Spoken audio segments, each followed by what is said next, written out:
The gunshot echoed through the dusty streets of Johnson City, Texas, as Penelope Fairchild clutched the money pouch to her chest and ran for her life.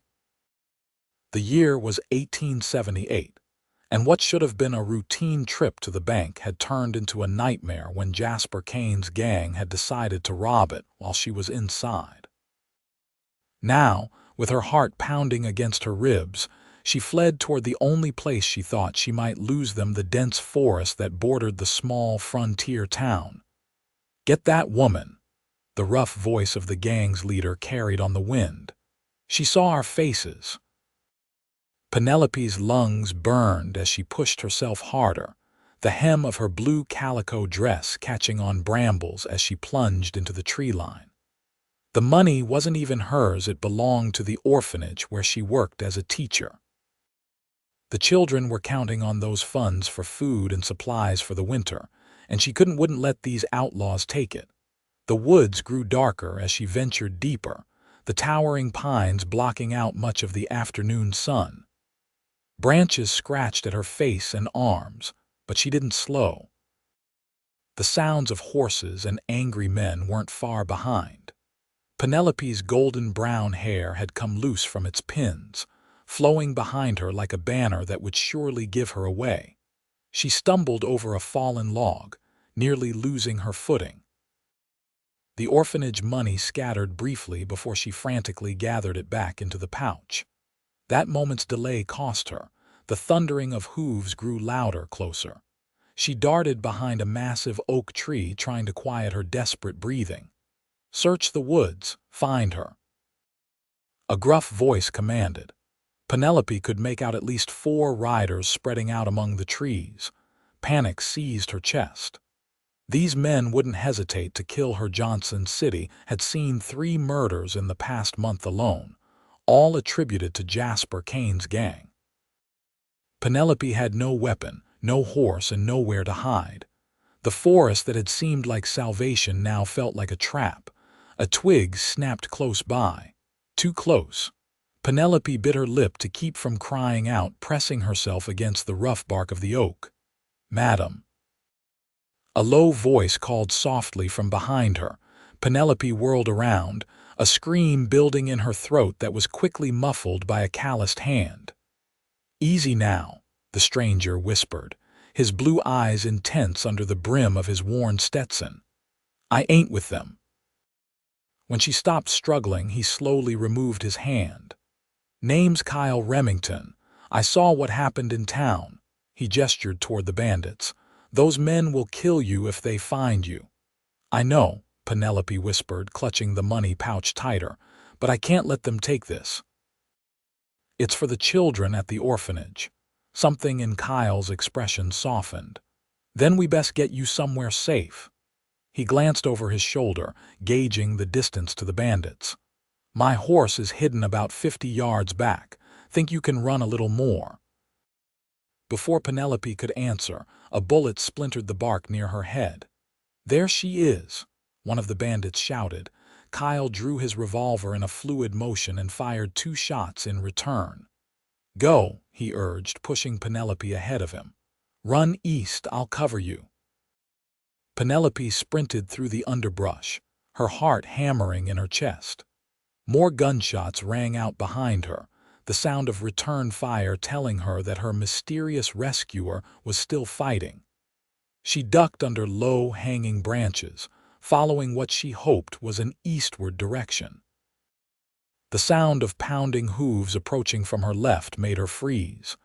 A magnificent chestnut stallion burst through the trees, its rider leaning down to extend a hand toward her. It was Kyle. "Take my hand," he shouted, still moving at a brisk pace. Penelope reached up, clasping his forearm as he hauled her up behind him on the saddle with surprising strength. She barely had time to secure her arms around his waist before he spurred the horse forward, deeper into the forest. "You ain't alone no more," Kyle called over his shoulder as they galloped away from the pursuing bandits. "I promise you that." The words washed over Penelope like a warm balm, even as branches whipped past her face. For the first time since the bank robbery had begun, she allowed herself to feel a glimmer of hope. The horse seemed to know exactly where to step, navigating the forest floor with practiced ease while Kyle guided it with subtle shifts of his weight. Penelope held tight, the solid feel of him beneath her arms a stark contrast to the chaos they were fleeing. "They're still coming," she cried as the sounds of pursuit continued behind them. "Not for long," Kyle replied grimly. He steered his horse toward a shallow stream that cut through the forest floor. "Hold tight." The stallion splashed into the water, sending droplets flying as Kyle guided it downstream. They traveled this way for nearly half a mile before he directed the horse back onto land, this time heading in a completely different direction. "Old tracker's trick," he explained. "It'll buy us some time at least." Indeed, the sounds of pursuit grew fainter, then disappeared altogether as they continued to ride. Penelope's fear began to subside, replaced by curiosity about the man who had risked his life to help her. "Why did you follow me?" she asked, her voice barely audible over the rhythmic pounding of hooves. Kyle was silent for a long moment. "I've seen what Jasper Kane's gang does to witnesses," he finally said. "Couldn't stand by and let that happen to you." There was something in his tone that suggested there was more to the story, but Penelope didn't press. She was alive, the orphanage money was safe, and for now, that was enough. The forest began to thin, giving way to a small clearing where a humble cabin stood. Smoke curled lazily from its stone chimney, suggesting someone was home. "My place," Kyle explained as he slowed the horse to a walk. "It ain't much, but it's secure. We can rest here while I figure out how to get you safely back to town." He dismounted with the fluid grace of a man who'd spent most of his life on horseback, then reached up to help Penelope down. Her legs wobbled as her feet touched the ground, the adrenaline that had kept her going now ebbing away. "Thank you," she said sincerely, looking up at her rescuer properly for the first time. Kyle Remington was tall and broad-shouldered, with the lean, muscular build of a working man. His face, partially shadowed by his hat, was weathered by sun and wind, but his eyes were startlingly blue and clear. A scar ran along his jawline, disappearing into the short beard that covered his chin. He wasn't conventionally handsome, but there was something compelling about him, a quiet strength that radiated from his very posture. "Don't thank me yet," he replied, leading his horse toward a small lean-to beside the cabin. "Those men won't give up easy. Not when there's a witness and money at stake." Penelope clutched the money pouch, now safely tucked inside her bodice. "The children need this," she said firmly. "I'd rather die than let them starve this winter." Kyle paused in the act of removing his horse's saddle, studying her with newfound respect. "Orphanage teacher, you said," she nodded. "For 3 years now. I came to Johnson City after my parents died in a fever outbreak back east." "That explains the fancy way you talk," he observed without mockery. "Come inside. You look about ready to collapse." The interior of the cabin was surprisingly neat and well organized for a bachelor's dwelling. A stone fireplace dominated one wall, with a cooking pot hanging over low, burning embers. A rough-hewn table with 2 chairs sat in the center of the main room, while a curtained alcove presumably contained a bed. "Sit," Kyle instructed, gesturing toward one of the chairs. "I'll get you some water." While he moved about the cabin with practiced efficiency, Penelope took stock of her surroundings. Bookshelves lined one wall, unexpected in a frontier cabin, and the titles suggested their owner was well-read.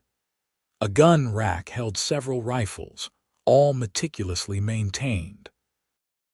On the mantel above the fireplace sat a silver pocket watch and what looked like a marshal's badge.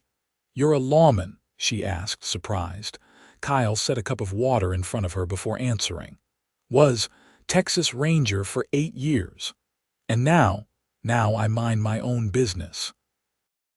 His tone suggested the subject was closed. "Drink. You need it after that run." Penelope sipped the cool water gratefully, realizing just how parched she was. "The bandits," she began. "They'll report back to Jasper Kane that someone helped me." Kyle nodded grimly. "Which is why we need to figure out our next move careful like.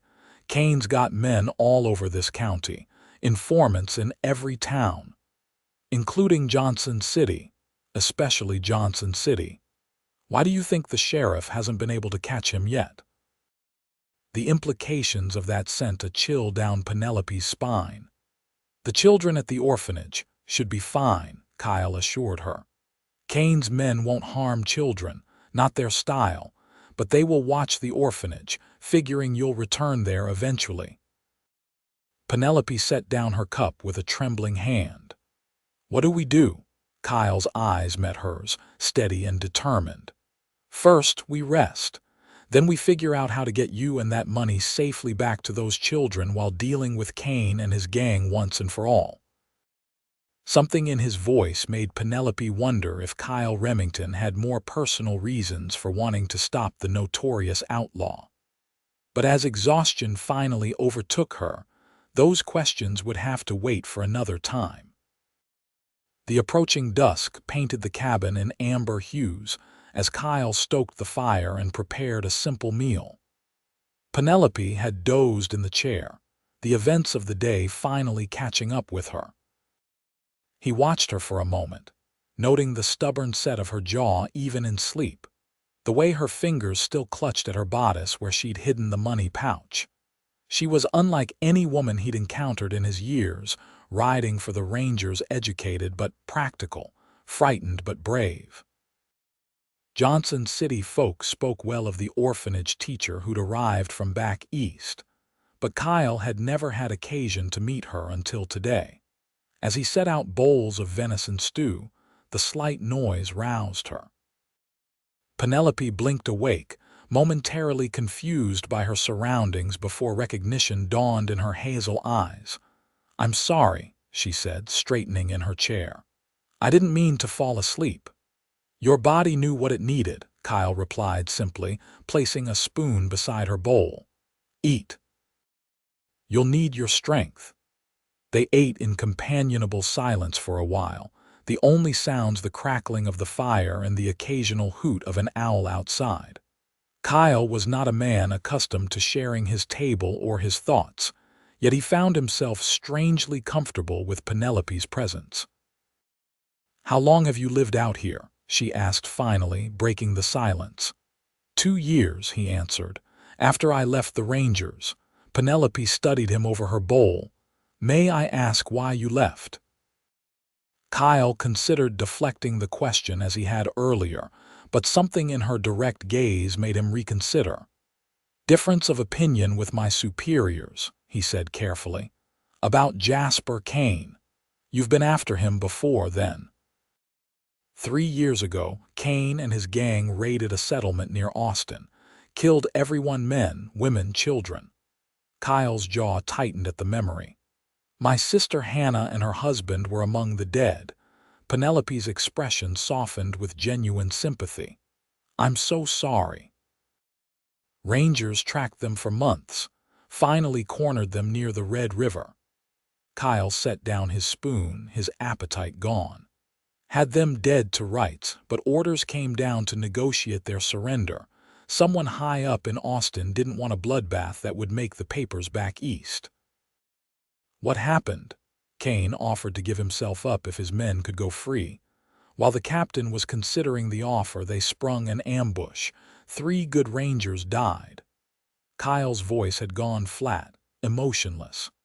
"Kane escaped in the chaos. When I wanted to keep pursuing, I was ordered to stand down." "Politics," he spat the word like it was poison. "So I turned in my badge.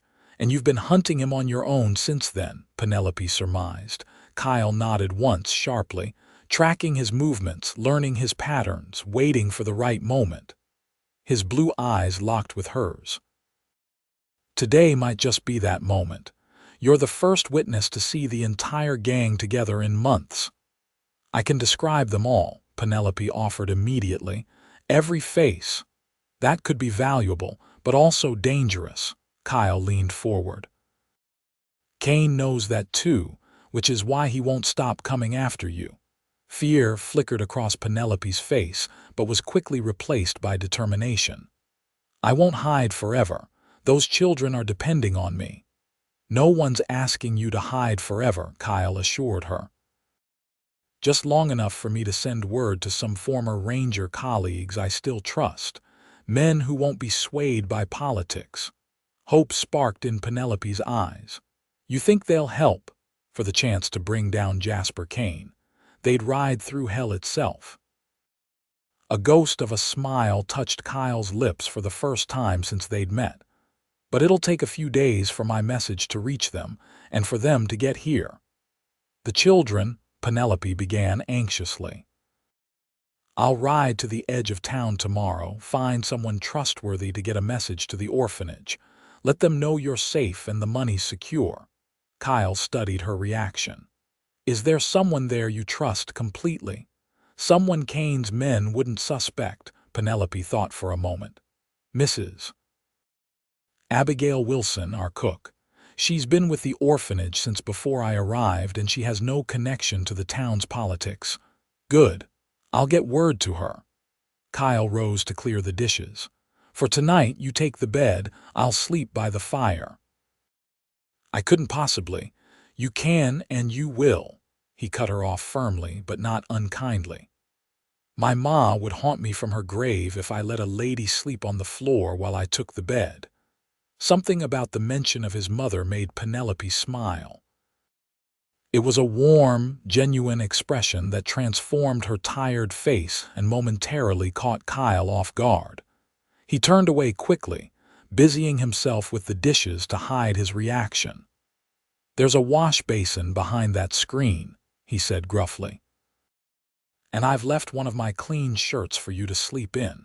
It'll be too big, but more comfortable than sleeping in your dress. Thank you, Mr. Remington. Kyle, he corrected. If we're going to be holed up here together while Kane's men comb these woods, might as well use my given name. Then you must call me Penelope, she replied. Or Penny. My friends call me Penny. Friends. The word hung in the air between them, neither fully acknowledging the strange circumstances that had thrust them together or the unusual alliance they were forming. Get some rest. Penny, Kyle finally said, the nickname feeling foreign but not unwelcome on his tongue. Tomorrow will come soon enough. As Penelope disappeared behind the screen, Kyle checked his revolvers and rifles before settling into a chair positioned to watch both the door and windows. Despite his outward calm, he was acutely aware of the danger they faced. Jasper Kane wouldn't rest until he eliminated the threat Penelope posed, and Kyle was determined that wouldn't happen, no matter what it took. For the first time in 2 years, he felt the familiar fire of purpose burning in his chest. Not just vengeance for his sister now, but protection for the brave woman who'd stumbled into his solitary existence and, in the space of an afternoon, somehow made it feel less empty. Dawn broke clear and cold over the forest surrounding Kyle's cabin. He had dozed fitfully throughout the night, waking at the slightest sound, his hand never far from his revolver. But no attack had come. Either Kane's men had lost their trail completely, or they were regrouping before continuing the search. Kyle built up the fire and set coffee to boil before quietly checking on Penelope. She was still sleeping soundly, curled beneath the quilt on his bed, her golden brown hair spread across his pillow. In sleep, the worry lines had smoothed from her forehead, making her look younger, more vulnerable. Something protective stirred in his chest at the sight. He turned away, focusing instead on preparations for the day ahead. The coffee was just reaching its peak when Penelope emerged from behind the curtain, dressed in yesterday's somewhat rumpled blue dress, her hair hastily pinned up. "Good morning," she said, a faint blush coloring her cheeks as she realized he'd been up for some time. "I hope I haven't overslept." "Sun's barely up," Kyle assured her, pouring coffee into a tin cup and offering it to her. "How'd you sleep?" "Better than I expected, considering everything." She accepted the coffee gratefully. "No sign of Kane's men." "Not yet, but they're out there." Kyle's expression was grave. "I need to make that ride into town soon before they have a chance to set up a proper search grid around these parts." Penelope nodded, her hands tightening around the warm cup. Should I stay here alone?" It was a reasonable question, and Kyle had spent much of his wakeful night debating the answer. "No," he decided. "Too risky. If they happen to find this place while I'm gone, you'd be trapped." "Then what?" "There's a spot I know about a mile from here. Old hunter's blind built into a hillside. Well hidden, good visibility of the surrounding area."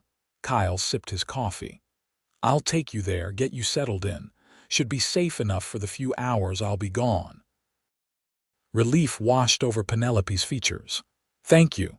I know I'm complicating your life terribly." "Kane complicated my life long before you came along," Kyle replied with a shrug. "Finish your coffee. We should move soon." They shared a quick breakfast of cornbread and the last of the previous night's stew before Kyle gathered what they would need. He loaded extra ammunition into his saddlebags, along with a canteen of fresh water and some jerky for Penelope while she waited. "Take this," he said, holding out a small revolver. "You know how to use it." Penelope took the weapon hesitantly. "My father taught me the basics, but it's been years." Kyle quickly ran through the operation of the 5-shot pepperbox revolver. It was smaller than his Colt, designed to be easily concealed and simple to operate. "Only use it if absolutely necessary," he cautioned. "The sound will carry." "I understand." She tucked the gun into her pocket, her expression resolute. They left the cabin just as the early morning mist was beginning to burn off. Kyle led his chestnut stallion, Rusty, by the reins, keeping to the densest parts of the forest where they would leave minimal tracks. Penelope walked beside him, occasionally stumbling on the uneven ground but never complaining.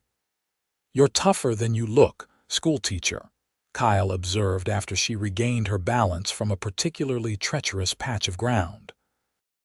"Growing up in Philadelphia didn't prepare me for frontier life," she admitted. "But the past 3 years in Johnson City have taught me adaptability." "What brought you all the way out here? Most Eastern ladies I've met think Texas is barely civilized." "They're not entirely wrong," Penelope said with a hint of amusement. "But after my parents died, there wasn't much left for me in Philadelphia. My mother had been a teacher before she married, and I had the same training." Her voice softened. "When I saw the advertisement for a teacher at the Johnson City orphanage, it felt right. Like I could honor her memory by helping children who'd lost their parents, just as I had." Kyle glanced at her with newfound respect. Many who came west did so to escape something or to seek fortune. Few came with such selfless purpose. "The children," she continued, "they give me purpose. A reason to get up each morning. Especially little Mary. She lost her parents in an Indian raid last year. Hasn't spoken a word since, but last week she smiled for the first time when I read to her." Pride and affection warmed her voice. "That's worth more than any salary back east. You've made a difference for them," Kyle said quietly. "I try." Penelope brushed a low-hanging branch aside. "What about you? Were you always a ranger before?" She hesitated, not wanting to mention his sister's death again. "No. Started as a cowhand. Drove cattle up from South Texas to Kansas 3 times before joining up with the Rangers." Kyle kept his eyes on the path ahead. "Wanted to do something that mattered, I suppose." "It does matter," Penelope said firmly. Law and order, real justice, that's what allows good people to build lives out here. Kyle made a non-committal sound, thinking of the justice that had let Jasper Kane escape punishment. But he appreciated her faith in the ideal, even if his own had been tarnished by experience. They walked in comfortable silence for another 15 minutes before Kyle halted at the base of a rocky hillside. At first glance, there appeared to be nothing but stone and scrubby vegetation, but when he pushed aside a curtain of hanging vines, a narrow opening was revealed. "Watch your step," he cautioned, leading the way into what proved to be a shallow cave, expanded and improved by human hands. Rough plank shelves lined one wall, holding dusty jars and supplies. A crude bench had been built along the back wall, facing a narrow opening that provided a view of the approach while remaining nearly invisible from outside. "Old trapper built this place years ago," Kyle explained. "Found it my first month living out here. I've kept it stocked for emergencies." "It's perfect," Penelope said, examining the clever concealment. "How long will you be gone?" 4 hours, maybe 5. Depends on how closely Kane's men are watching the town." Kyle unslung his canteen and set it on the bench alongside the packet of jerky. "Stay inside. Keep quiet. If you hear anyone approaching anyone but me, use that back passage." He pointed to a narrow crevice at the rear of the cave. "It comes out higher up the hill, hidden by boulders. You can see anyone below without them seeing you." Penelope nodded, absorbing his instructions with calm determination. "I'll whistle when I return like this." He demonstrated a distinctive 2-note pattern. "Don't come out for anything else." "I understand." Her hazel eyes met his, steady and trusting. "Be careful, Kyle. These men have already shown they'll kill without hesitation." "I've dealt with their kind before," he assured her, trying not to notice how the dappled light filtering through the cave opening brought out gold flecks in her eyes. "Besides, they're looking for a woman with orphanage money, not a lone rider heading into town." Kyle checked his weapons one last time before turning to leave. At the cave entrance, he paused, looking back at Penelope. She stood straight-backed and composed, though he could see the tension in the set of her shoulders and the way her hands clasped tightly together. "You ain't alone no more," he reminded her softly, echoing his words from the day before. "I'll be back before you know it." Her smile was like sunshine breaking through clouds. "I'll hold you to that, Ranger Remington." With a final nod, Kyle slipped through the vine curtain and made his way back to where Rusty waited. As he mounted and turned the horse toward Johnson City, he found himself already calculating the quickest route back to the hidden cave and the remarkable woman waiting there. The ride into town required all of Kyle's tracking and evasion skills. Twice, he spotted riders in Kane's distinctive duster coats combing the forests, and once he was forced to lie flat against Rusty's neck as a pair of outlaws passed less than 50 yards away. By mid-morning, he had circled wide around the search parties and approached Johnson City from the north, where the woods gave way to scattered farmsteads. The town itself was tense, the usual bustle muted. Kyle kept his hat pulled low as he hitched Rusty behind the general store, rather than at the more visible hitching posts along Main Street. A quick survey revealed what he had suspected: Kane's men were watching the sheriff's office, the bank, and most concerning, the 2-story white clapboard building that served as Johnson City's orphanage. 2 rough-looking men loitered across the street, making no effort to hide their scrutiny of anyone entering or leaving the orphanage. Kyle recognized one of them, Ellie Tanner, a known associate of Jasper Kane with a reputation for unnecessary cruelty, getting a message to Mrs. Wilson without alerting Kane's watchdogs would require subtlety. Kyle made his way to the back of the general store, where the owner, Samuel Green, was supervising the unloading of supplies from a wagon. "Morning, Sam," Kyle greeted casually, though it had been months since he'd last been to town. Green looked up, surprise flickering across his weathered face before he composed himself. "Kyle Remington. Been a while." He dismissed the delivery boy with a nod before turning back to Kyle. "Heard there was trouble at the bank yesterday." "That's what brings me to town," Kyle admitted in a low voice. "Need your help with something, Sam. Something discreet." The storekeeper's eyes narrowed slightly. He was a cautious man by nature, having survived 30 years on the frontier by minding his own business. But he was also fair, and one of the few merchants who hadn't raised prices when the railroad bypassed Johnson City last year. "Kane's men are watching," Kyle continued. "Got eyes on the orphanage. I need to get a message to Mrs. Wilson without them knowing." "The cook?" Green scratched his beard thoughtfully. "She comes by every Tuesday and Friday for supplies. Due today, as a matter of fact." "Perfect." Kyle felt a surge of relief. "When she comes in, I need a private word with her, nothing that will put you at risk." Green studied him for a long moment. "This have something to do with Miss Fairchild. Heard she disappeared during the robbery, some saying she might have been taken by Kane's gang." "She's safe," Kyle said simply. "That's all I can tell you for now." Something in Green's expression shifted approval, perhaps, or relief. "All right, Mrs. Wilson usually comes around noon. Store'll be busy then. You can wait in my office." "I'm obliged, Sam." "Don't thank me yet. Those men out there, they've been asking questions, offering rewards for information." Green's voice hardened. "Money's tight for a lot of folks around here since the drought." The warning was clear. Not everyone in Johnson City could be trusted to resist Kane's bribes. "Understood," Kyle said grimly. For the next 2 hours, Kyle remained in Green's cramped back office, occasionally peering through the dusty window that overlooked the street.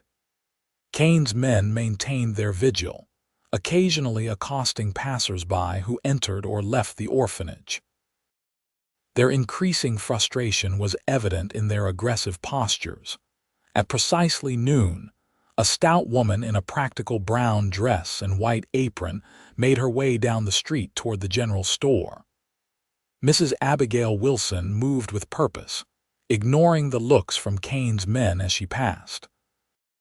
She carried a large basket on one arm and a list in her other hand. The bell above the store's door jingled as she entered.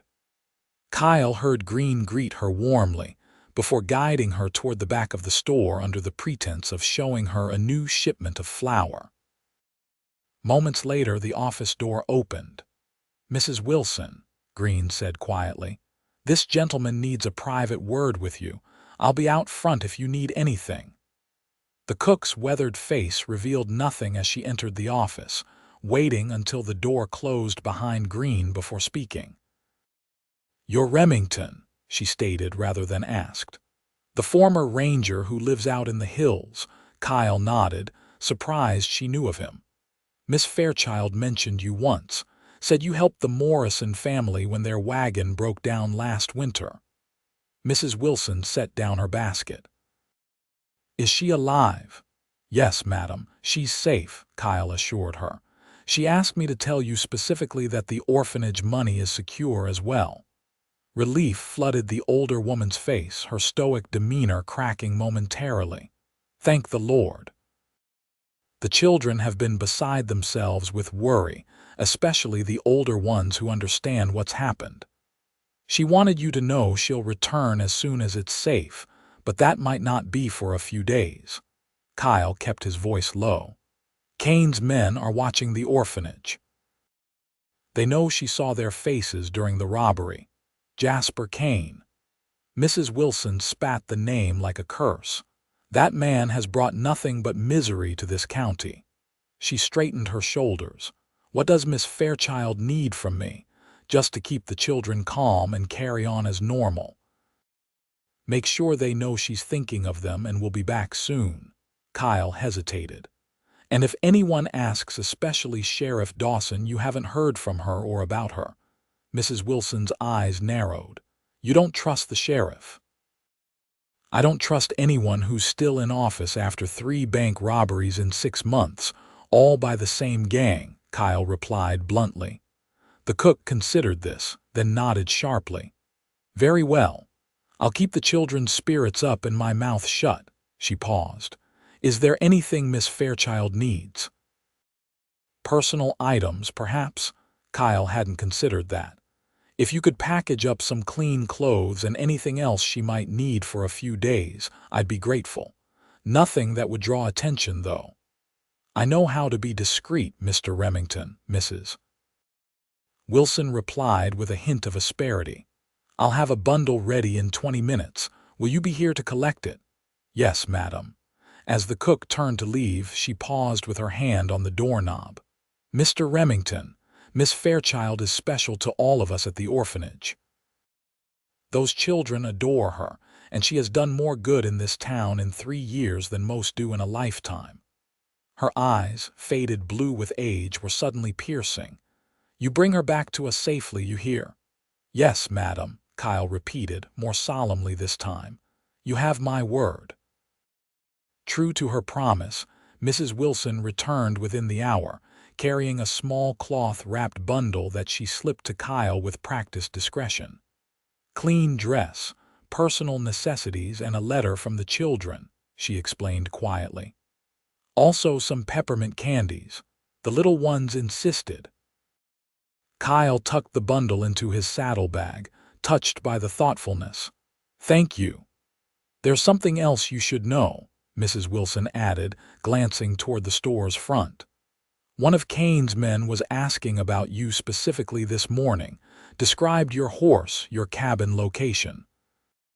Seemed mighty interested in your whereabouts." A cold weight settled in Kyle's stomach. If Kane's men were asking about him, it meant they'd connected him to Penelope's escape. The hidden cave was secure for now, but his cabin was likely being watched. "Obliged for the warning," he said grimly. "I'll be careful, see that you are." Mrs. Wilson adjusted her bonnet. "And tell Miss Fairchild that Mary drew her a picture. It's in the bundle." With that, the formidable cook departed, giving no indication that anything unusual had transpired during her shopping trip. Kyle waited another half-hour before slipping out the back way, leading Rusty through the alleyways to avoid Main Street entirely. As he reached the edge of town, he spotted a group of 5 riders heading out in the direction of his cabin.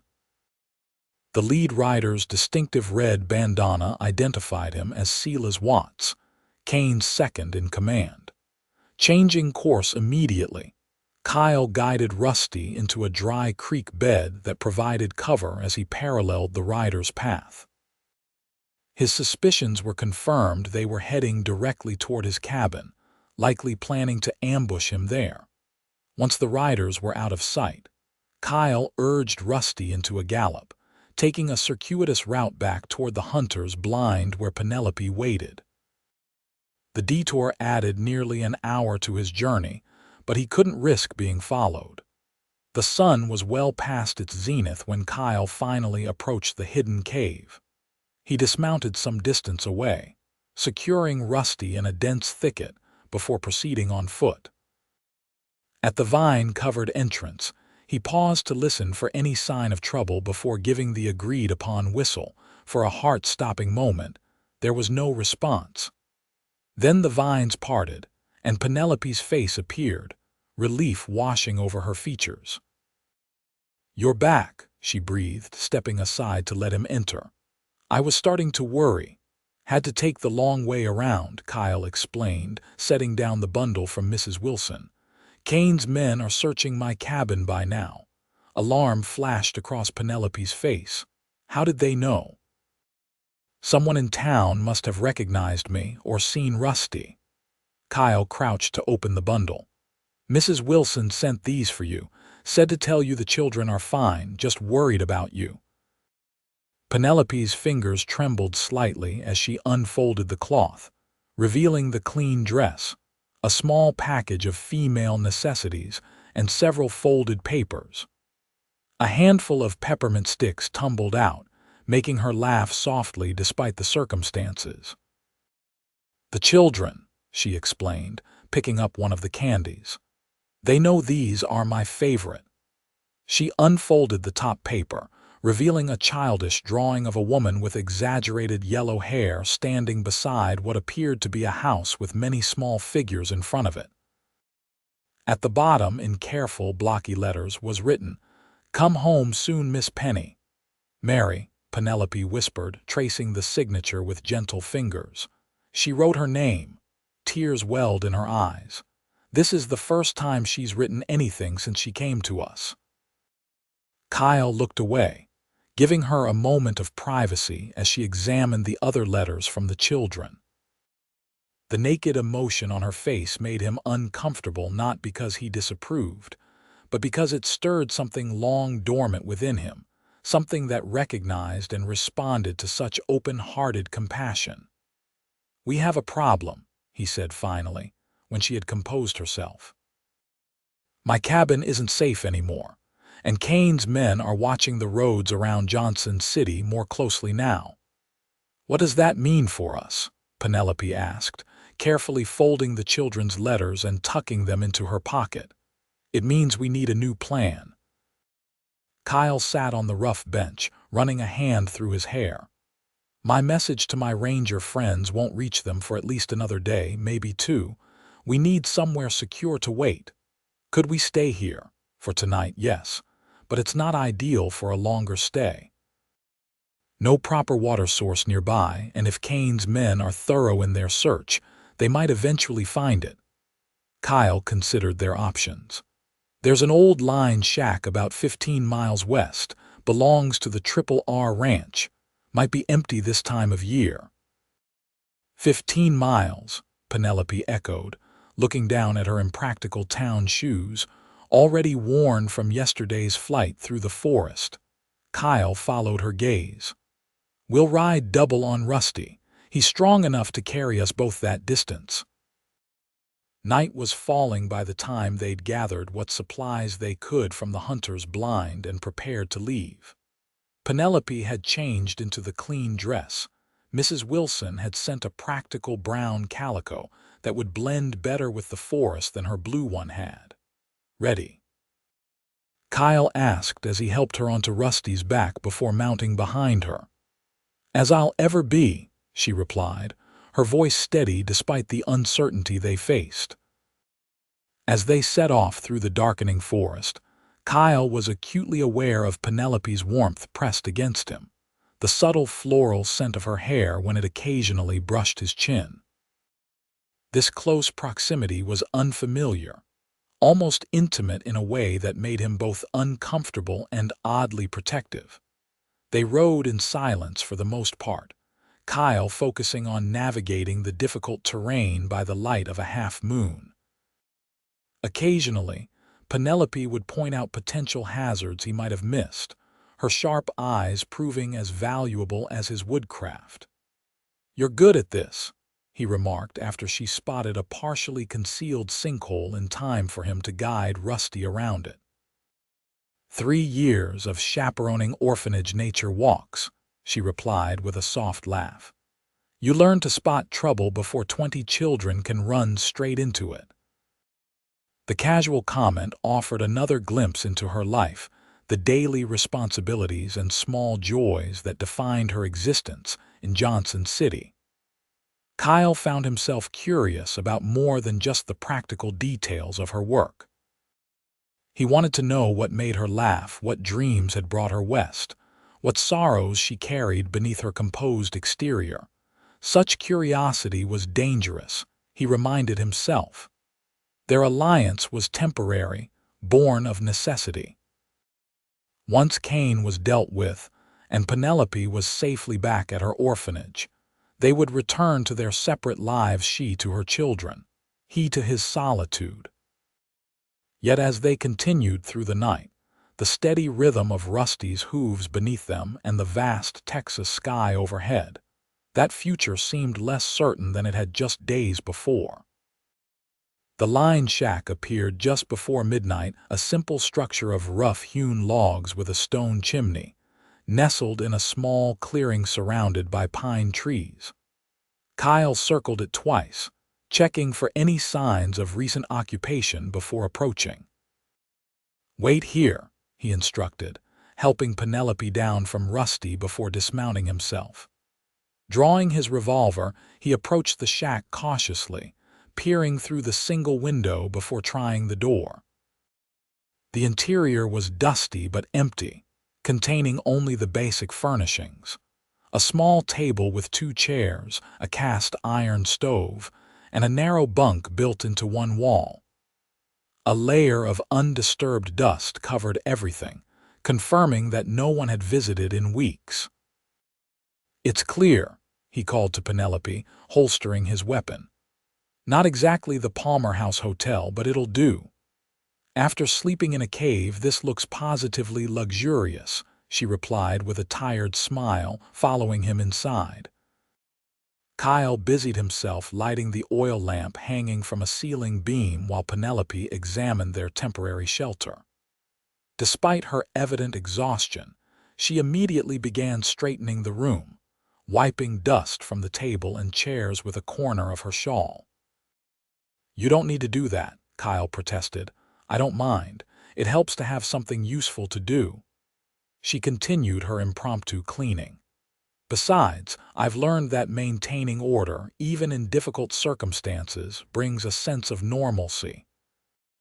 While she worked, Kyle checked the stove and was pleased to find a small supply of firewood stacked beside it.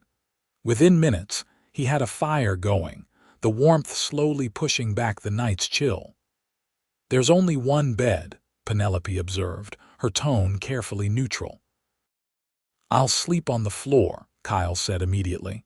"Used to harder beds than that in my ranger days." Penelope looked like she might protest, but a yawn overtook her instead. The past 2 days had taken their toll, and now that they were relatively safe, exhaustion was catching up with her. "Try to get some sleep," Kyle suggested gently. "Tomorrow we can figure out our next steps." Too tired to argue, Penelope nodded. She paused by the bunk, suddenly hesitant. Would you mind turning around for a moment?" Kyle obliged, facing the door while listening to the soft rustle of fabric as she removed her outer dress to sleep more comfortably in her petticoats.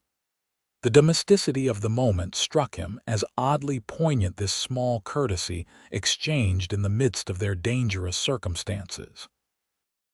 "You can turn back now," she said softly. Penelope had already settled onto the bunk, pulling the rough blanket up to her chin. In the lamplight, with her hair loose around her shoulders and her eyes heavy with impending sleep, she looked younger, more vulnerable.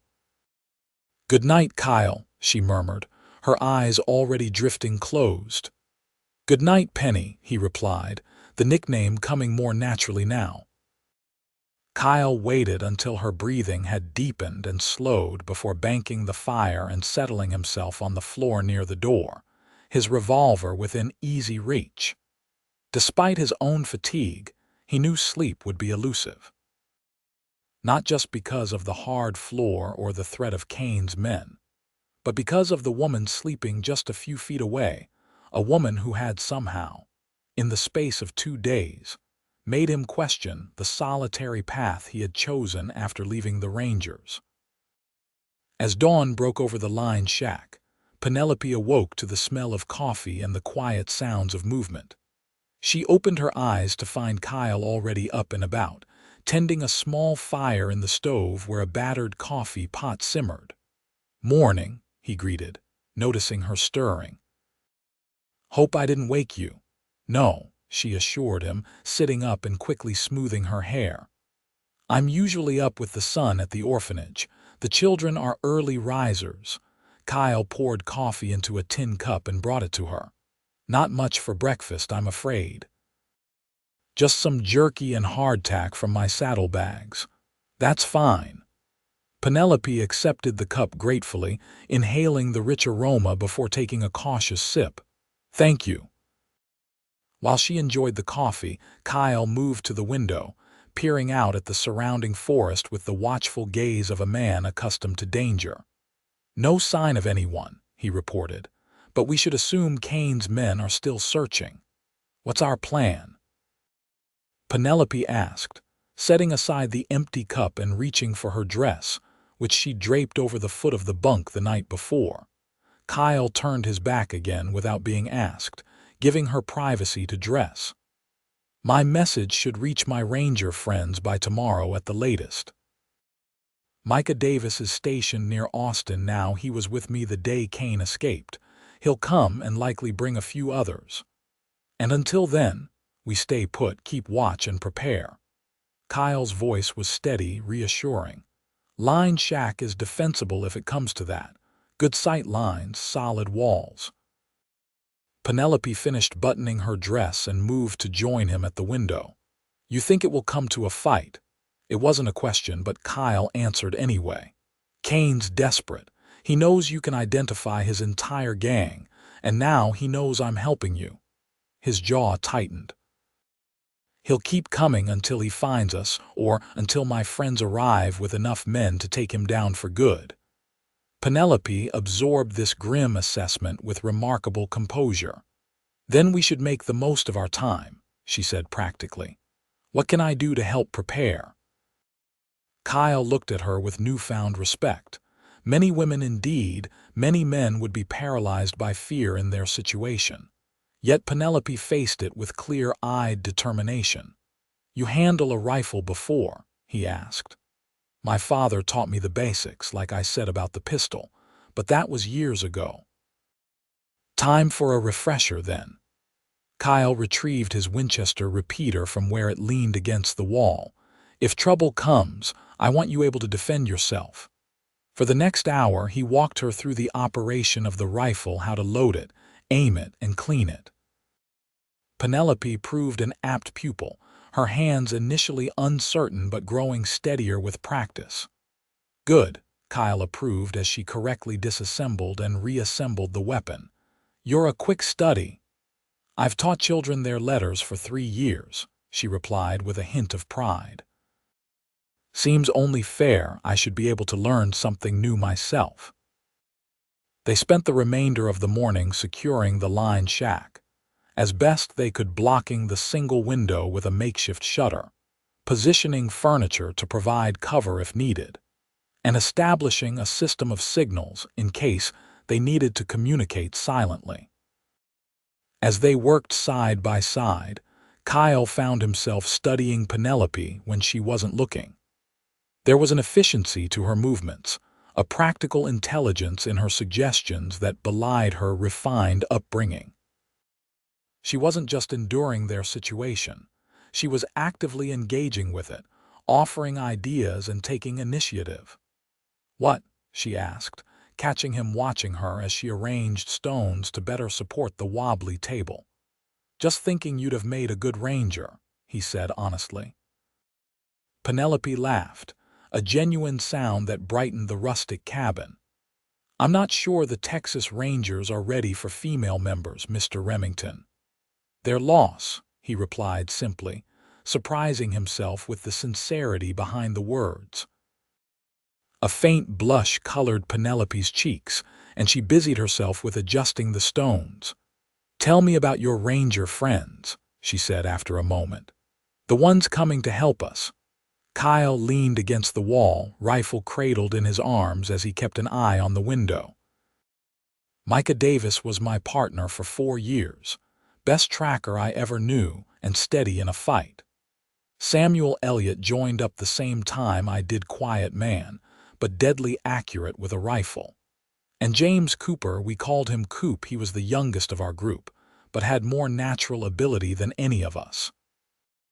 "You miss it," Penelope observed. "Being a ranger," Kyle considered this. "Parts of it. The camaraderie, the sense of purpose." He paused. "But not the politics, not watching guilty men go free because someone in Austin worried about bad press.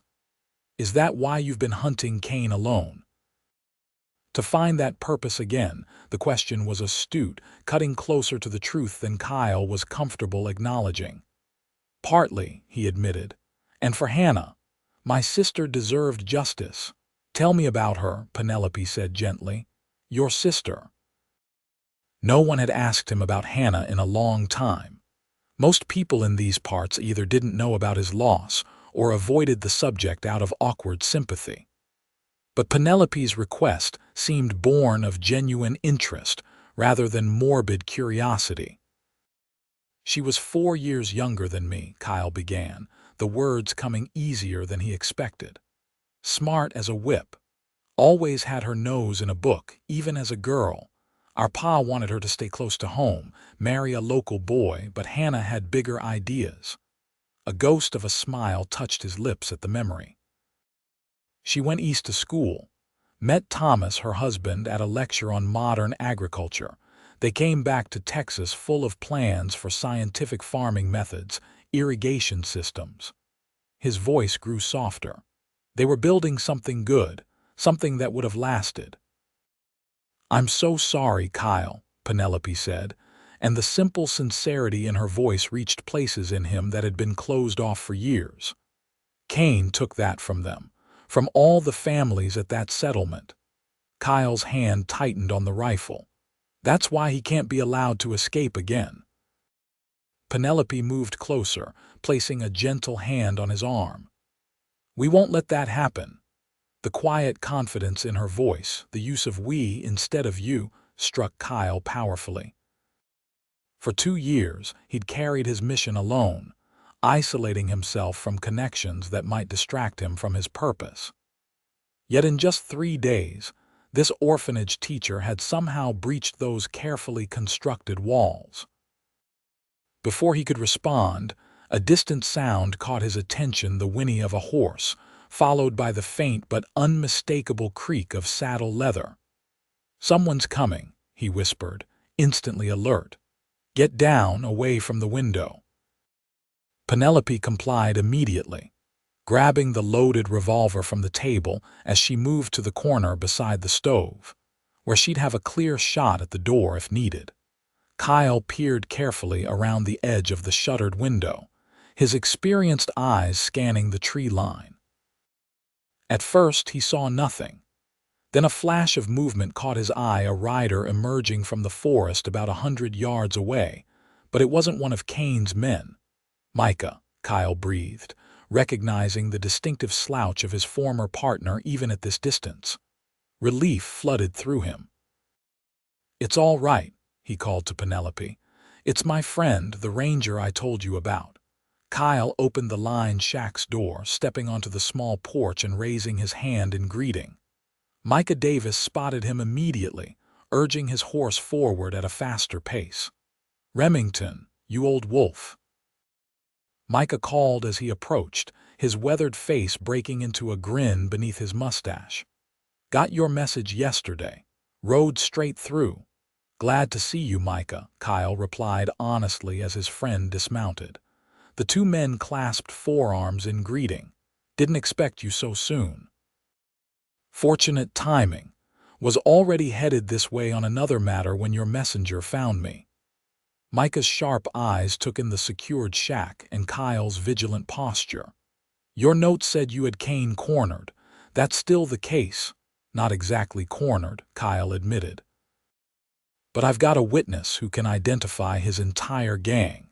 That's why they're hunting us. At that moment, Penelope appeared in the doorway, still holding the revolver though she'd lowered it to her side. Micah raised an eyebrow, his gaze moving from Penelope to Kyle with undisguised curiosity. Madam, he said, removing his hat. Micah Davis, Texas Rangers. Penelope Fairchild, she replied with a polite nod. I'm grateful for your assistance, Ranger Davis. Miss Fairchild is the teacher at the Johnson City Orphanage, Kyle explained. She witnessed Kane's gang robbing the bank 2 days ago, got a good look at all of them, and managed to escape with the money they were after, Micah surmised, nodding appreciatively. Brave of you, madam. It wasn't bravery so much as necessity, Penelope demurred. The money was for the orphanage.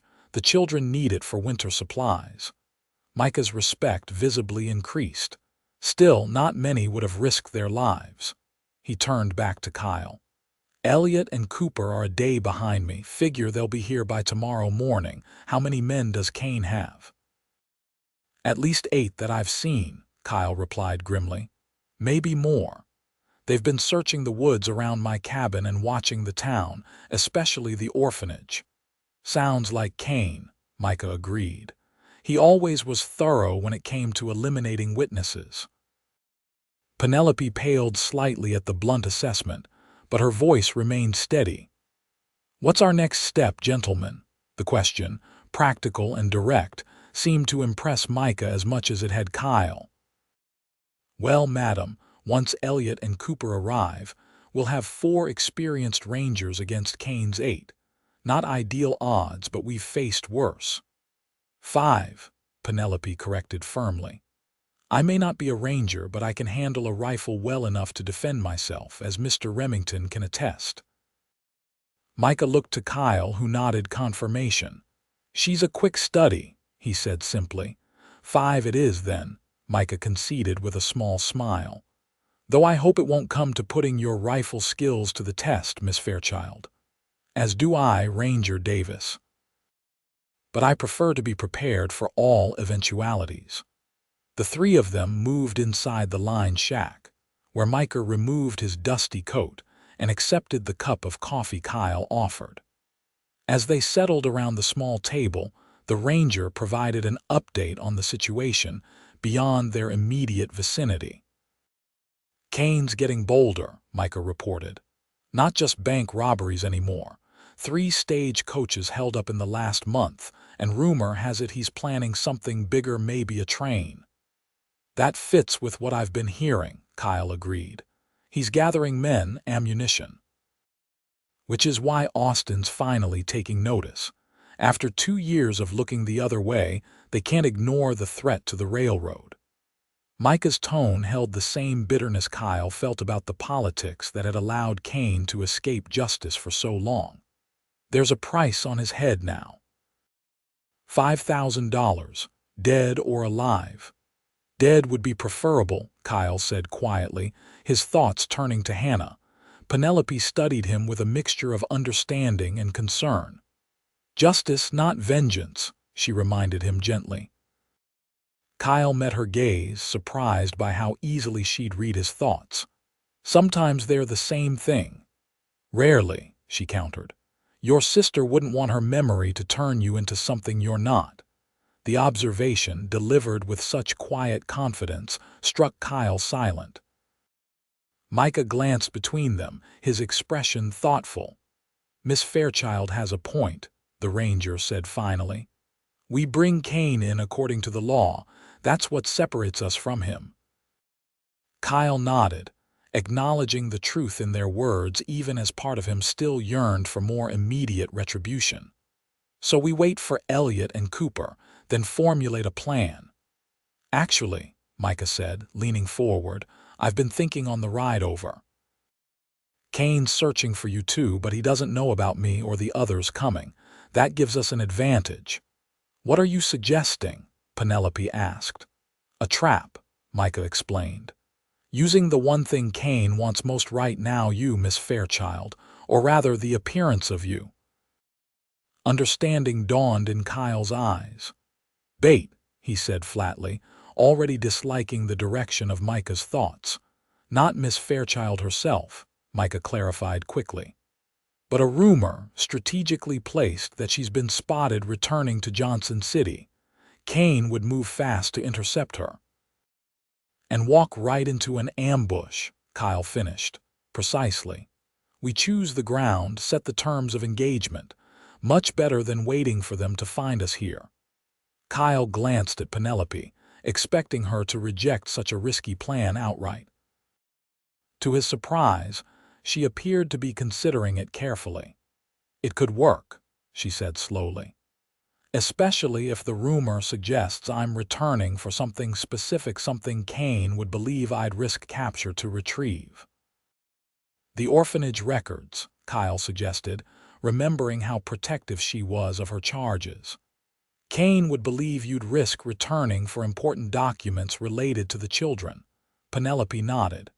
Yes, that's perfect, Mrs. Wilson could spread the word that I've sent a message saying I'll slip into town tomorrow night to retrieve essential papers from my office. Micah smiled approvingly. You've got a tactical mind, Miss Fairchild. I've read my share of military history, she replied with a modest shrug. And managing 20 orphans requires strategic thinking more often than you might imagine. The three spent the remainder of the day refining their plan. Micah would ride back toward Johnson City that evening to intercept Elliot and Cooper, bringing them up to speed and positioning them around the town. A trusted ranch hand from the Triple R would be dispatched with a message for Mrs. Wilson, instructing her to spread the rumor of Penelope's impending return. You two should stay here until tomorrow evening, Micah concluded as he prepared to depart. Safer that way.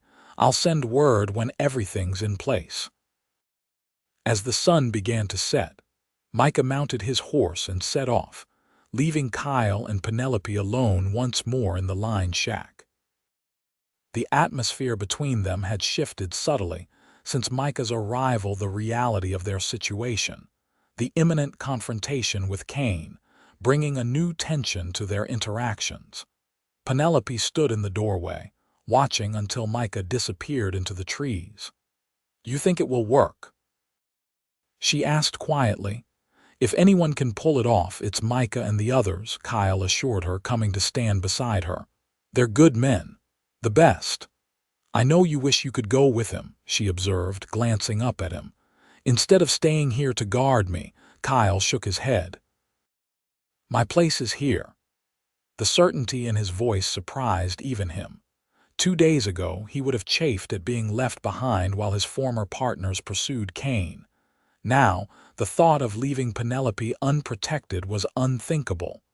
"Because you gave your word to Mrs. Wilson," Penelope surmised. "To keep me safe." "That's part of it," Kyle acknowledged. He hesitated, then added more softly, "but not all." Their eyes met in the fading light, an unspoken current passing between them. Penelope's cheeks colored slightly as she looked away first. "We should secure the cabin for the night," she said, practical as ever despite the charged moment. "And you should take the bunk this time. You've slept on the floor 2 nights in a row." "I'm fine with the floor," Kyle insisted. "Don't be stubborn, Mr. Remington," Penelope countered, a hint of her schoolteacher authority entering her voice. "You need proper rest before tomorrow. We both do." They compromised by taking shifts. Kyle would rest first while Penelope kept watch. Then they would switch in the middle of the night. It was a sensible arrangement, though Kyle doubted he would sleep much regardless of where he lay. As darkness enveloped the line shack, Penelope took her position by the window, rifle across her lap, while Kyle reluctantly stretched out on the narrow bunk.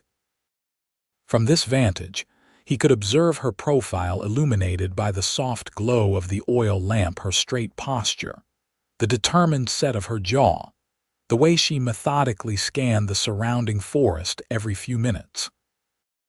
"You should try to sleep," she said without turning, somehow sensing his continued wakefulness.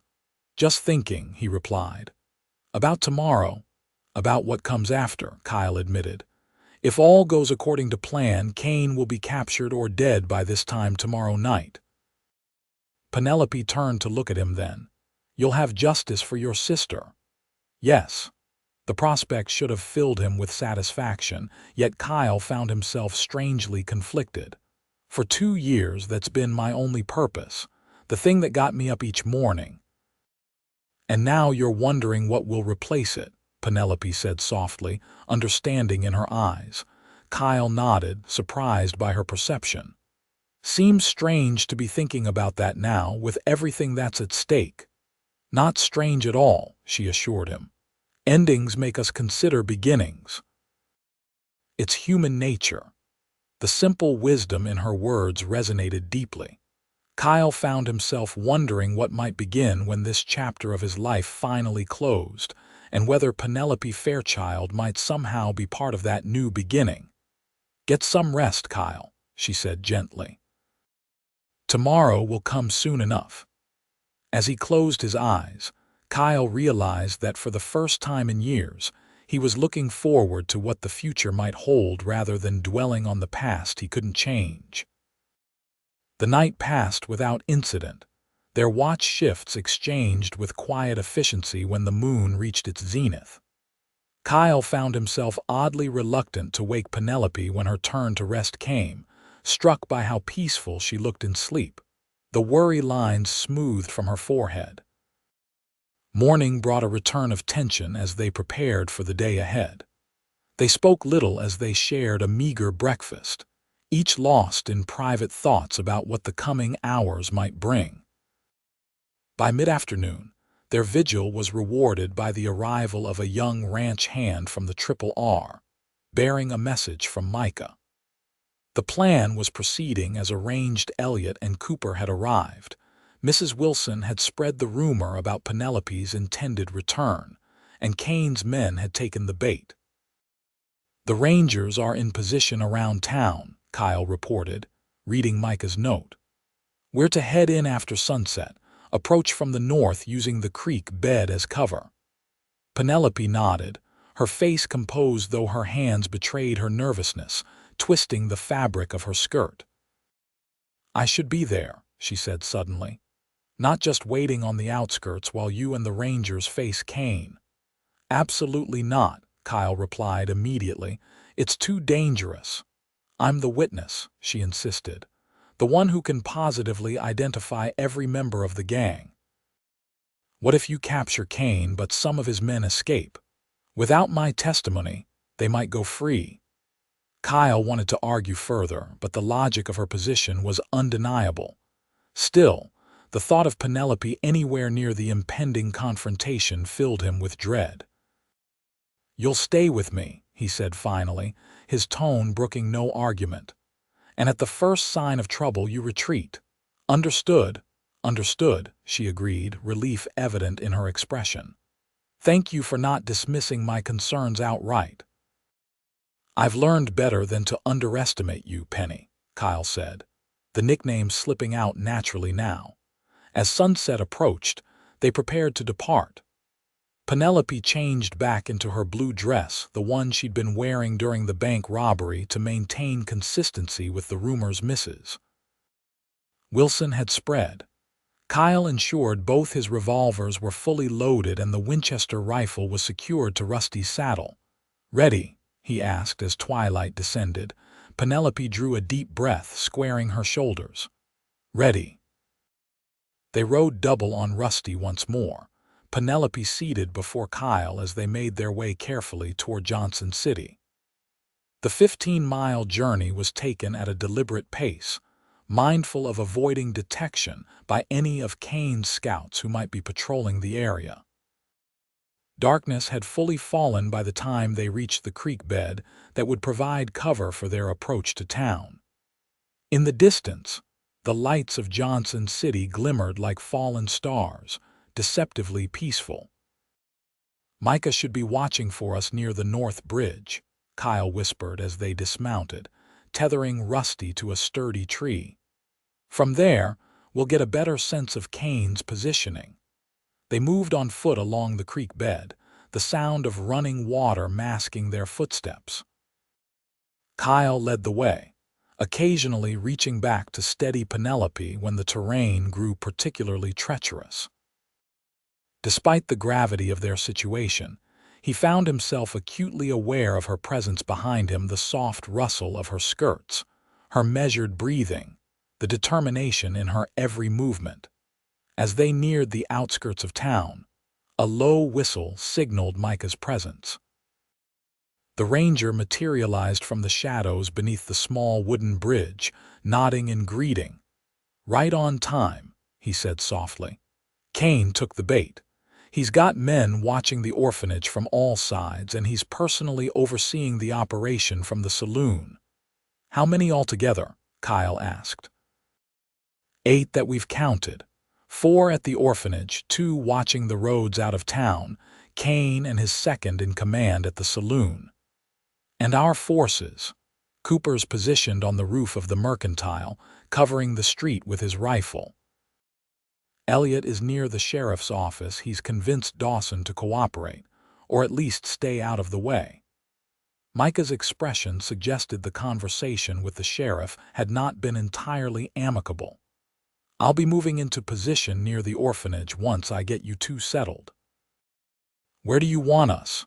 Penelope asked, her voice steady despite the tension evident in her posture. Micah gave her an appraising look. You've got nerve, madam. Kyle said as much, but seeing is believing. Miss Fairchild insisted on being present to identify all gang members, Kyle explained, still not entirely comfortable with her participation. Smart thinking, Micah acknowledged. We've secured Dr. Hayward's office for you. Second floor, good view of the street and the orphanage, but well out of the line of fire. Kyle nodded approval. The doctor's office was sturdy stone construction, safer than most buildings in town. The plan is to take them by surprise all at once, Micah continued. 9 o'clock is when the rumor says you'll be arriving, Miss Fairchild. At that signal, we move. And if something goes wrong, Kyle asked, ever the strategist. Cooper will fire 3 rapid shots as a warning. If you hear that, get Miss Fairchild out of town immediately. Head east toward Parker County. I've got friends there who'll help. The 3 of them went over final details before Micah slipped away to take his position. Kyle and Penelope made their way cautiously through the shadows to the back entrance of Dr. Hayward's office, where the elderly physician himself waited to admit them. Miss Fairchild, the doctor greeted quietly. Relieved to see you safe. The whole town's been worried. Thank you, Dr. Hayward, Penelope replied warmly. I appreciate your assistance tonight. Least I could do. Those scoundrels have terrorized this county long enough. The doctor led them up a narrow staircase to his second-floor office. I've prepared as you requested, Ranger Remington. The office windows had been partially shuttered, allowing observation without being easily seen from the street below. 2 chairs had been positioned to provide clear views, one of the main street and saloon, the other of the orphanage a block away. Perfect, Kyle approved. You should go now, Doctor. Safer that way. I'll be at the Peterson farm if my services are needed afterward, the elderly man replied, his implication clear. There might be wounded to tend once the night was over. After the doctor departed, Kyle and Penelope took their positions by the windows. From their vantage, they could clearly see 2 of Kane's men lounging on the porch of the orphanage, making no effort to conceal their presence. The saloon across the street blazed with light, and through its windows, the distinctive figure of Jasper Kane himself could be seen, pacing impatiently. That's him, Penelope whispered, a slight tremor in her voice the only indication of her fear. The tall one with the black vest and red bandana. He was the one giving orders during the robbery. Kyle's hand tightened on his revolver as he studied his sister's killer through the window. Kane looked much as he had 2 years ago, tall and rangy, with a distinctive scar bisecting his left eyebrow. The sight of him stirred the familiar rage in Kyle's chest, but it was tempered now by something else, the awareness of Penelope beside him, her presence a reminder of what justice truly meant. And the man with him? Kyle asked, nodding toward Kane's companion in the saloon. Silas Watts, Penelope identified. He was the one who shot at the bank teller when she screamed. They continued this way for nearly an hour, Penelope quietly identifying each of Kane's men as they came into view, providing details about their roles during the robbery. Kyle was impressed by her recall not just of faces, but of specific actions and words that would be valuable testimony if any of the gang survived to stand trial. As 9 o'clock approached, the atmosphere in town grew noticeably tenser. Kane's men had abandoned any pretense of casual surveillance, now openly patrolling the streets around the orphanage with rifles in hand. "It's almost time," Kyle murmured, checking his weapons one final time. "Remember, if you hear Cooper's warning shots, I know," Penelope assured him. "But it won't come to that. Your friends know what they're doing." The town clock had just begun to strike 9 when movement at the far end of the street caught their attention. A figure in a blue dress similar to Penelope's was approaching the orphanage, keeping to the shadows. "Mrs. Wilson," Penelope breathed, recognizing the cook despite the deception. "She's playing my part to draw them out." Kyle's respect for the older woman increased as he watched her skillfully portray Penelope, moving with furtive purpose toward the orphanage side entrance. Kane's men spotted her almost immediately, 2 of them converging on her position while signaling to their comrades. The trap was sprung. What happened next unfolded with the precision of a well-rehearsed plan. As Kane's men moved to intercept the disguised Mrs.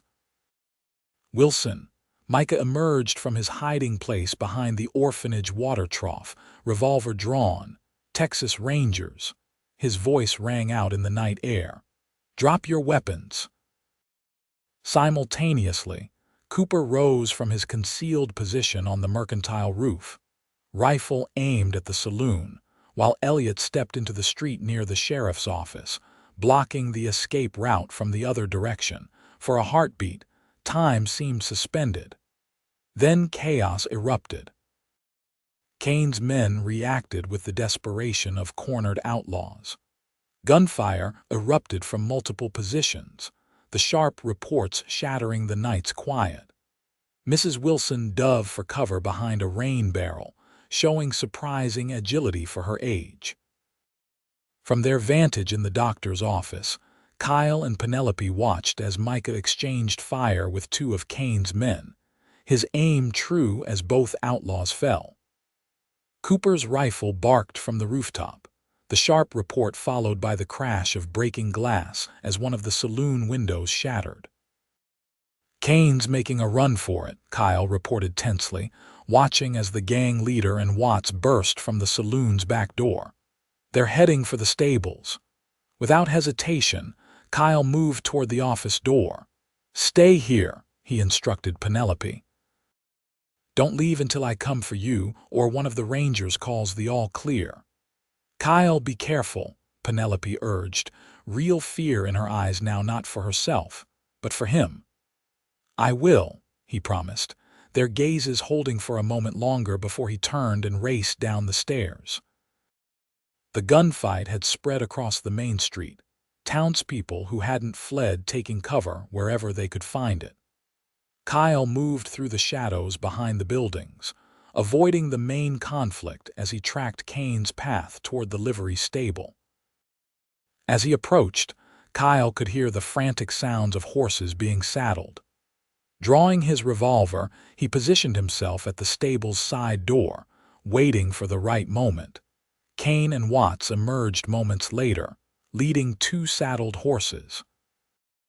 They were moving quickly but cautiously, checking for pursuit.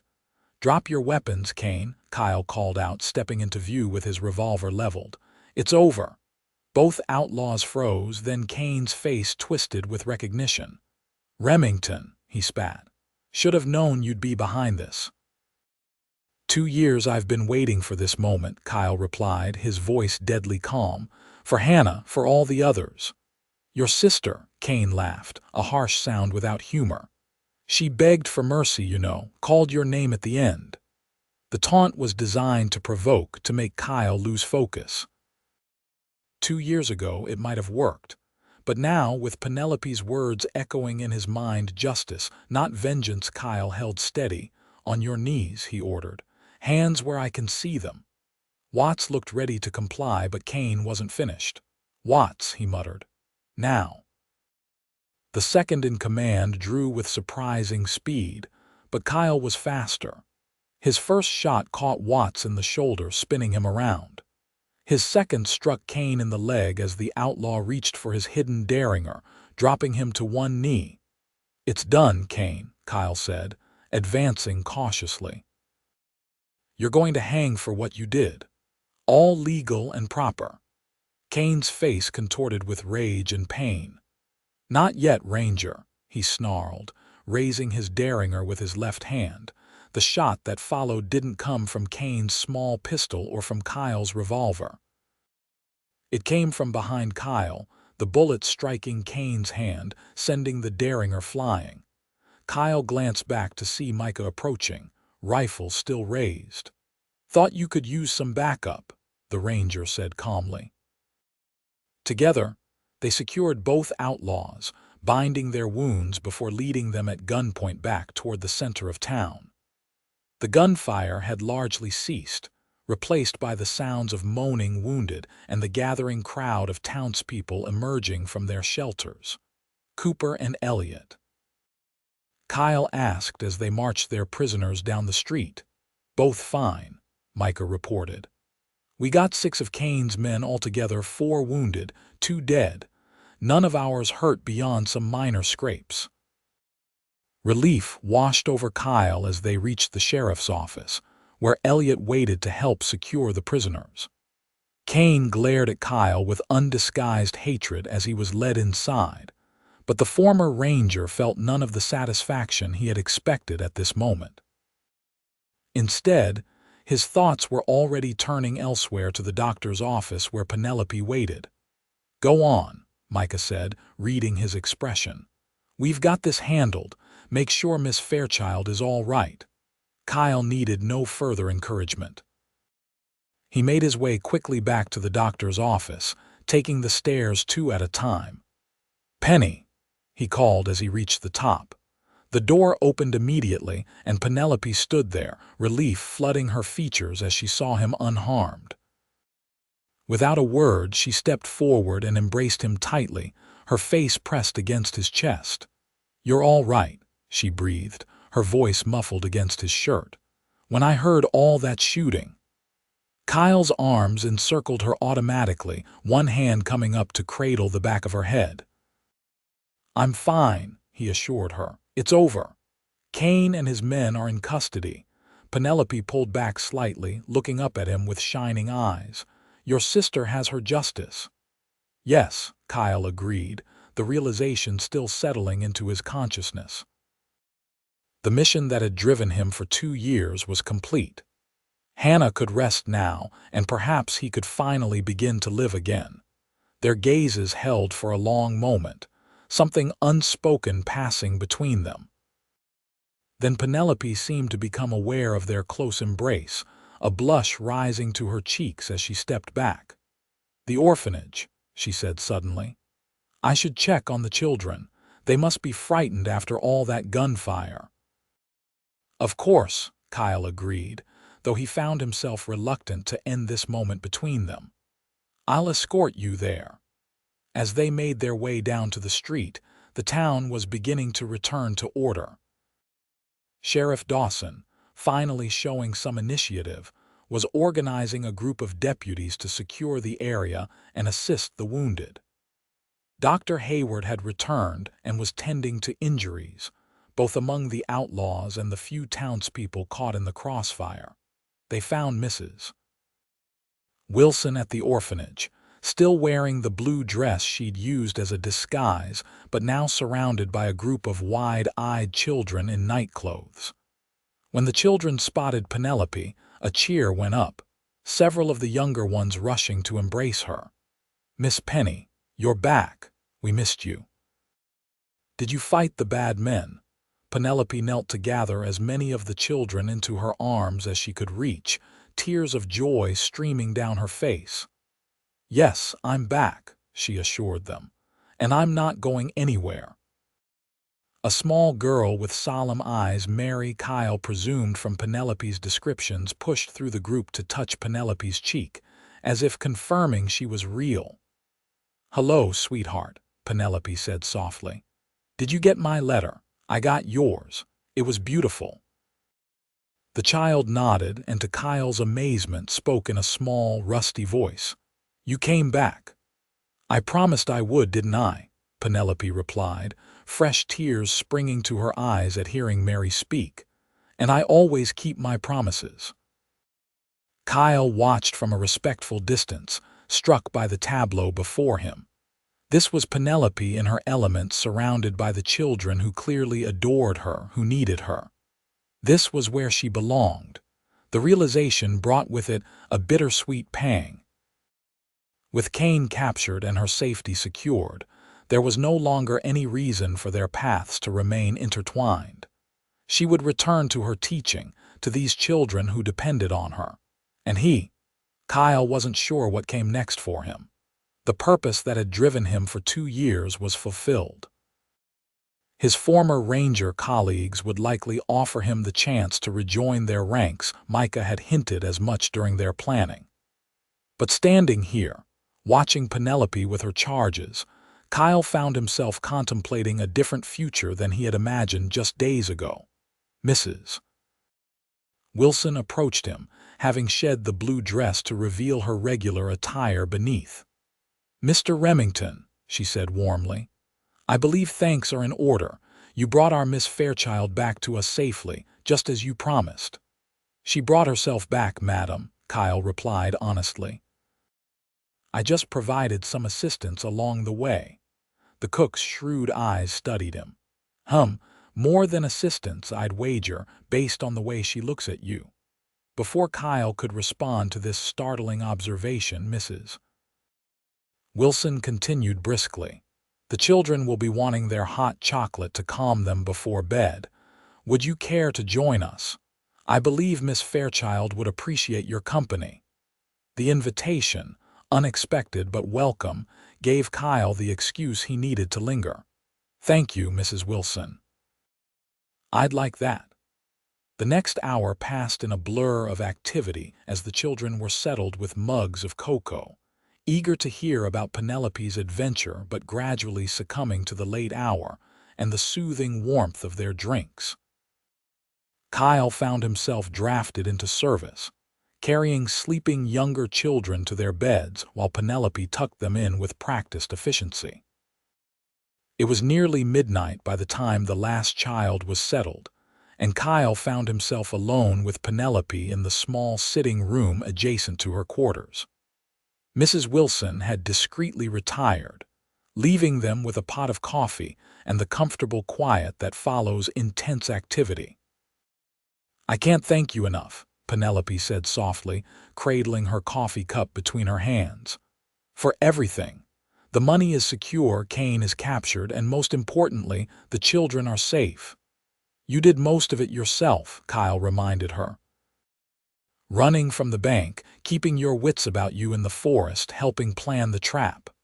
"We did it together," she corrected with a gentle smile. "As partners." The word hung in the air between them, laden with possibility.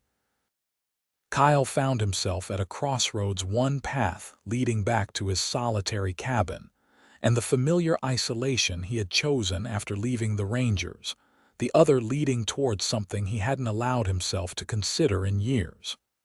"What will you do now?" Penelope asked, as if reading his thoughts. "With Kane captured, I mean." Kyle considered the question carefully. "I'm not sure," he admitted. "For so long, bringing him to justice was my only purpose.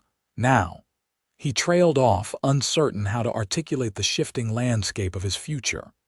"You could rejoin the Rangers," Penelope suggested. "Micah and the others clearly still respect you greatly." "I could," Kyle agreed. "It's what I know." "But," she prompted, sensing his hesitation. Kyle met her eyes directly. "But these past few days have reminded me there might be more to life than tracking outlaws and seeking justice for the dead, important as that work is." Color rose in Penelope's cheeks as she held his gaze. "Such as building something," Kyle said slowly, finding the words as he spoke. "Creating a life that's about more than what I'm against, something that's about what I'm for." He paused, gathering his courage. The kind of life Hannah and Thomas were trying to build before Kane took it from them.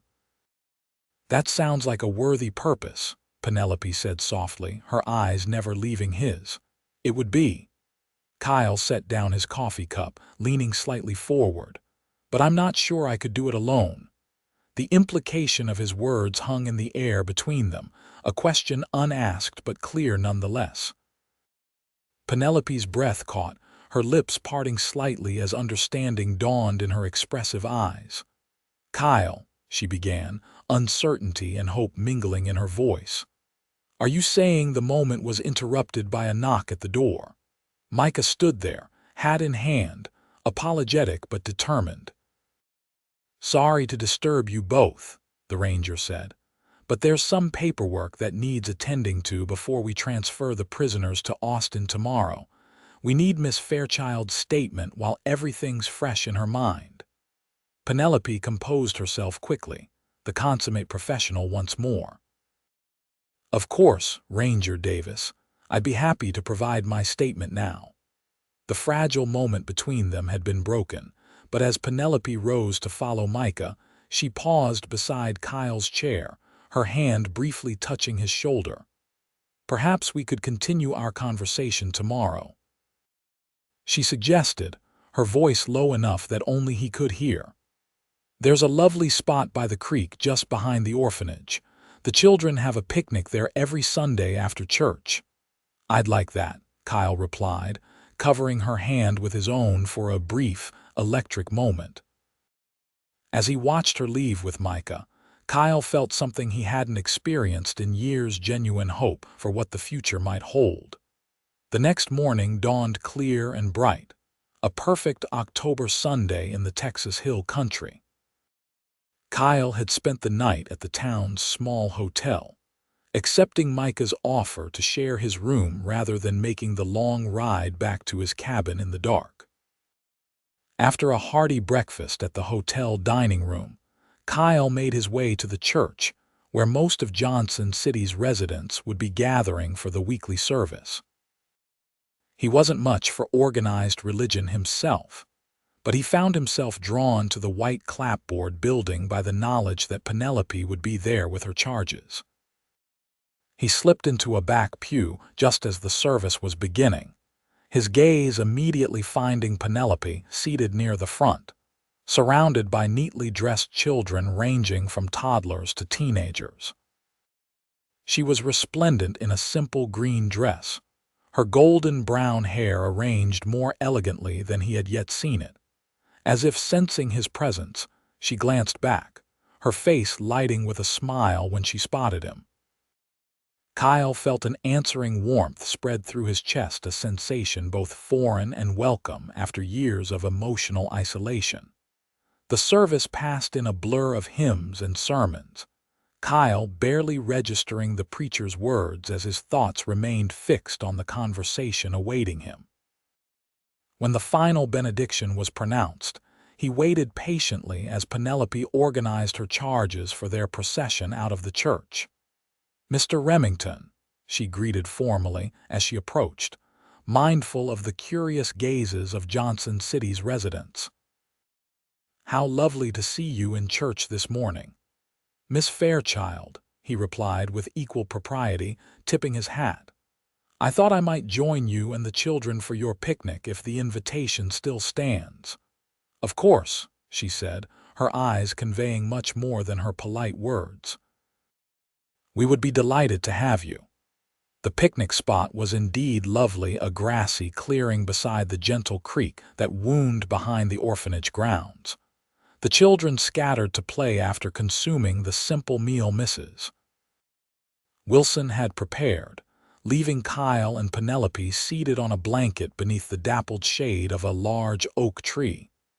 "They seem remarkably resilient," Kyle observed, watching as even little Mary joined in a game of tag with the other children. "After everything that happened." "Children often are," Penelope replied, her gaze fond as she watched her charges. "They live in the present moment more fully than adults do. Yesterday's dangers are already becoming just an exciting story to them." Kyle nodded, understanding the wisdom in her words. "And you?" he asked quietly. "How are you feeling about everything that happened?" Penelope considered the question carefully. "Grateful," she said finally. "For my safety, for the children's security, for the capture of men who brought such terror to our community." She turned to face him directly. "And for meeting you, despite the circumstances."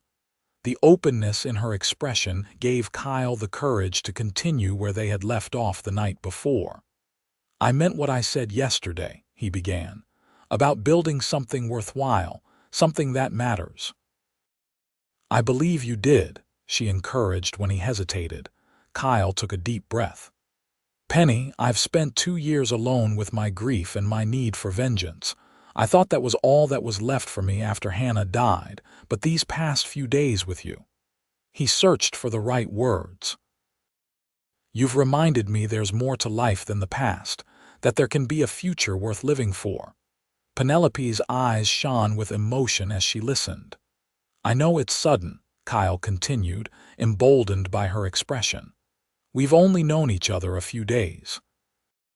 But sometimes a few days can change everything." "Yes," Penelope agreed softly. "They can." Kyle reached for her hand, his calloused fingers gentle as they closed around hers. "I'm not asking for any promises right now. Just a chance to see if what I'm feeling, what I think we both might be feeling, could grow into something real and lasting."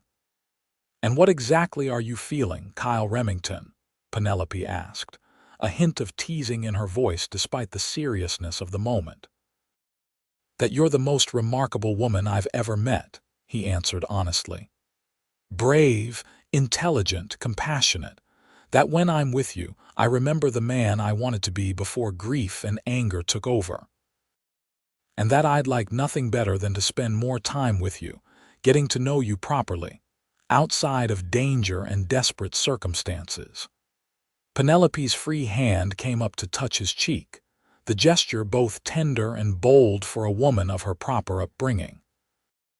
"I would like that very much," she said, her voice steady despite the blush coloring her cheeks. "Though I should warn you, courting an orphanage teacher means courting 20 children along with her." Kyle laughed, the sound surprising him with its ease. "I think I can handle that challenge, Miss Fairchild." From across the clearing, they heard Mrs. Wilson calling the children to prepare for their return to the orphanage. Penelope sighed reluctantly, beginning to rise. "Duty calls," she said. "But perhaps you could join us for Sunday dinner. Mrs. Wilson always prepares more than enough, and the children would love to hear about your ranger days." "I'd be honored," Kyle replied, helping her fold the picnic blanket. "And afterward, perhaps we could take a walk. There's much I'd still like to talk about."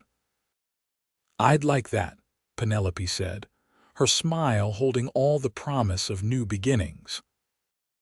As they walked back toward the orphanage, Kyle found himself contemplating practical matters that hadn't crossed his mind in years: the distance between his cabin and Johnson City, the possibility of finding work that would keep him closer to town, the logistics of courting a woman with responsibilities to 20 orphan children.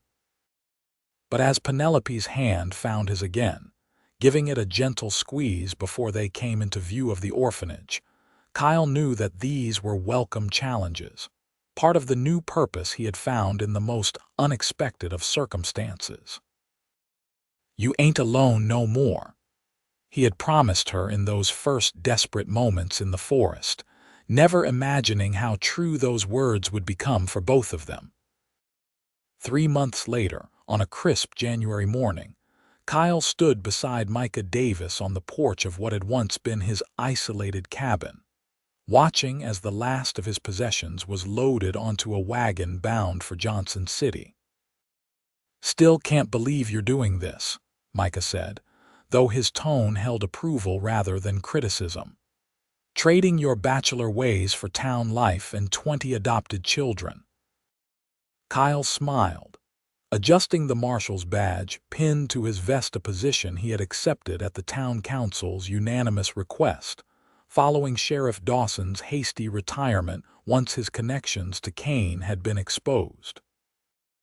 "Not just the children," he corrected, his gaze drifting to where Penelope supervised the loading of the wagon, making sure his books were secured against the journey. "Though they're part of it." Micah clapped him on the shoulder. "Hannah would be proud of you, you know. This is exactly what she'd have wanted for you after Kane was brought to justice." "I know," Kyle agreed quietly. "Took me long enough to figure it out." "Some things are worth waiting for," Micah observed, his knowing gaze moving between Kyle and Penelope. "Speaking of which, when's the wedding?" "April," Kyle replied, unable to keep the smile from his face. "Once the spring flowers are blooming. Penny says the children are already planning a surprise celebration, though they've told her every detail of it." Micah laughed. "I'll be there. Wouldn't miss it for the world." The wagon was finally loaded, Kyle's few possessions nestled among supplies for the orphanage purchased with his first marshal's salary. As Micah mounted his horse to return to his ranger duties, Kyle made his way to where Penelope waited, her hazel eyes warm with affection as he approached. "Ready to go home?" she asked, the word home carrying all the meaning they had built together over the past 3 months. Kyle took her gloved hand in his, bringing it to his lips in a gesture that still made her blush. "More than ready," he assured her. As they climbed onto the wagon, the future stretching before them like the open road to Johnson City, Kyle reflected on the strange twists of fate that had brought him to this moment. A bank robbery, a desperate flight into the forest, a woman's courage, and 4 words spoken in the heat of pursuit. "You ain't alone no more." Words that had proven more prophetic than he could have imagined, as he and Penelope built a life together that honored both their pasts while embracing the promise of all that was yet to come.